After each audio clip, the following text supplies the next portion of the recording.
आज की इस वीडियो में हम बात करने वाले हैं कोर बैंकिंग की कि कोर बैंकिंग क्या है। कई बार बच्चों के एग्जाम्स में उनसे पूछ लिया जाता है कि कोर बैंकिंग पर एक शॉर्ट नोट लिखो, तो उसमें आप ये आंसर लिख सकते हो। अगर आपको इससे रिलेटेड नोट्स चाहिए तो आप मुझे टेलीग्राम पर मैसेज भी कर सकते हो।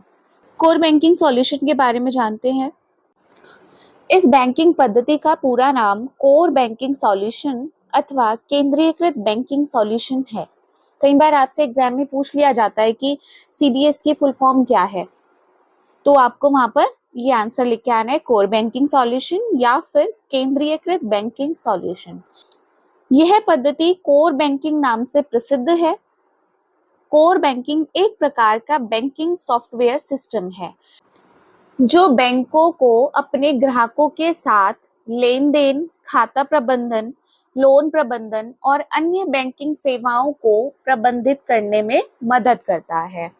अब इस लाइन को आप एक बार और पढ़ें कि जो कोर बैंकिंग है वो एक प्रकार का बैंकिंग सॉफ्टवेयर है, मतलब वो बैंक से रिलेटेड एक सॉफ्टवेयर है जो बैंकों को अपने ग्राहकों के साथ लेन देन यानी जो मनी एक्सचेंज होती है वो, खाता प्रबंधन यानी कि आपका अकाउंट मैनेजमेंट, फिर आपका आता है लोन मैनेजमेंट और अन्य बैंकिंग जितनी भी सर्विसेज हैं उनको मैनेज करने में मदद करता है।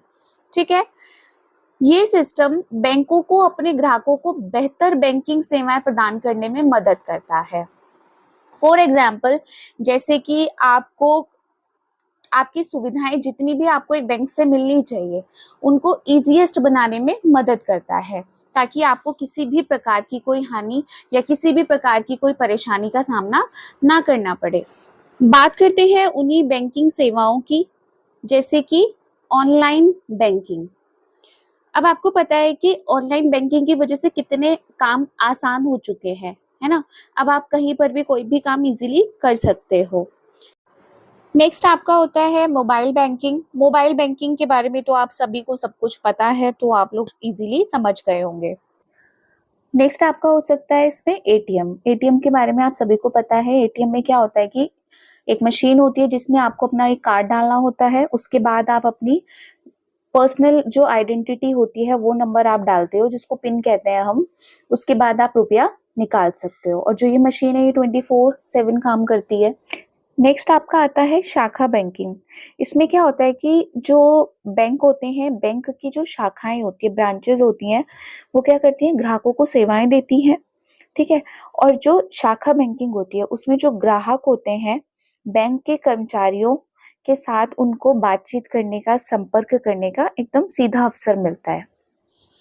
अब कोर बैंकिंग सिस्टम में कुछ मुख्य घटक भी होते हैं, जैसे केंद्रीकृत डेटाबेस यानी सेंट्रलाइज्ड डेटाबेस। अब इसमें क्या होता है कि इस सिस्टम की मदद से जो बैंक होता है वो अपने कस्टमर्स की जानकारी को सिर्फ एक ही स्थान पर स्टोर करके रख सकता है। ऐसा नहीं है कि उसको अलग अलग रखना पड़े, तो एक ही स्थान पर स्टोर करके रख सकता है। फिर आपका आता है लेन देन प्रसंस्करण यानी ट्रांजैक्शन प्रोसेसिंग। इसमें क्या होता है कि इस सिस्टम की मदद से बैंक लेन देन कर सकता है। अब लेन देन का जो प्रोसेस है उसको कर सकता है। फिर नेक्स्ट आपका हो जाता है खाता प्रबंधन, अकाउंट मैनेजमेंट जिसको हम बोल सकते हैं।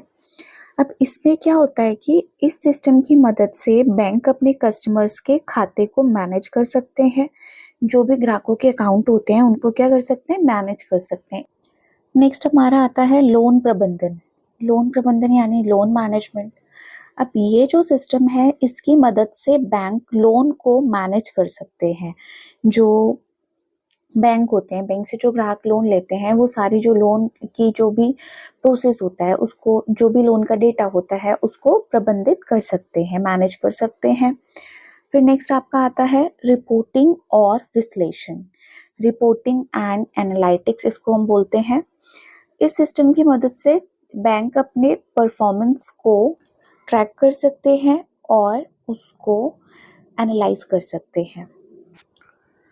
कोर बैंकिंग सिस्टम की मदद से बैंक अपने ग्राहकों को बेहतर से बेहतर सेवाएं प्रदान कर सकते हैं, जैसे कि 24/7 बैंकिंग सेवाएं यानी 24/7 बैंकिंग सर्विसेज आपको प्रोवाइड कराई जा सकती हैं।